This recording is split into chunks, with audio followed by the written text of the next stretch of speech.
ஏமாமா காசு கேட்டா ஒண்ணு இருக்குன்னு சொல்லு, இல்லாட்டி இல்லன்னு சொல்லு. குச்சியை தூக்கிட்டு அடிக்க வர? ஓ தங்கச்சி மகனா இப்படி அடிக்க வருவியோ? கழுத்துல இருந்து கால் வரைக்கும் நகை போட்டு எவன் அழகு பாக்குறானோ அவன் குடும்பத்துலதான் ராணி மாதிரி வாழ போறேன். பிஸ்னாரி குடும்பத்துக்கு வர போறேன். தள்ளியா வழியில தொப்பையை தூக்கி வச்சுட்டு நிக்கிறத பாரு, நல்ல கும்பகரணை. குடிக்கிறதுக்கு 200 ரூபா வாங்கினீங்க, வட்டிக்கு குட்டி போட்டு குட்டிக்கு கோமனம் கட்டி 2000 இருக்கிறாருங்க. இது கொஞ்சம் கூட நியாயம் இல்லைங்க. என் கையில தர சொல்லுங்க, நான் போயிடுறேன்.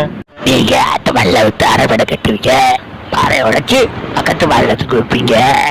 இதெல்லாம் நியாயம். நாங்க கொடுத்த காசு கேட்டா மூணு ஜாதிக்காரங்க ஒன்னா சேர்ந்து கூத்தடிப்பாங்க, என்ன குடபிடி சொல்றியா? குடபிடிக்க சொல்லல, அவங்கள போய் கொலை அறுத்துட்டு வாடா சொல்றேன். உள்ள வா பண்ணையா, ஏன் தயக்கம்? கோயில் அஸ்தமாயிருங்கய்யா. அசுத்தம்ங்கிறது வெளியிலே நின்னுக்குறீங்கய்யா. போட்டா எல்லாம் சரியா. வர்றவன் போறவன் எல்லாம் கோயிலுக்கு உள்ள விட்டா கோயில் தீட்டாம என்ன பண்ணா? தாழ்த்தப்பட்ட சமூகத்தெல்லாம் கோயிலுக்கு உள்ள விடக்கூடாதுன்னு சொல்லியிருக்கோம்ல.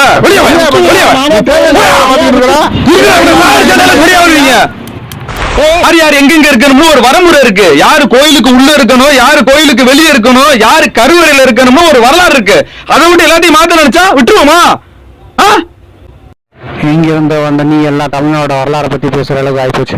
இங்க நாங்க சொல்றதுதான் வரலாறு. தமிழனுக்குன்னு வரலாறு எங்கயா இருக்கு? உங்க வரலாற படைச்சதே நாங்க தாயா. போயா ஐயா ஐயா, தமிழனுக்கு வரலாறு இல்லையா? நீங்க என்ன சொல்றீங்களா கேட்டுக்கிறீங்க. எங்களை உயிரோட போட்டு விட்டுருவியா, எங்களை உயிரோட போட்டு விட்டுருவியா, எங்களை உயிரோட போட்டு விட்டுருவியா.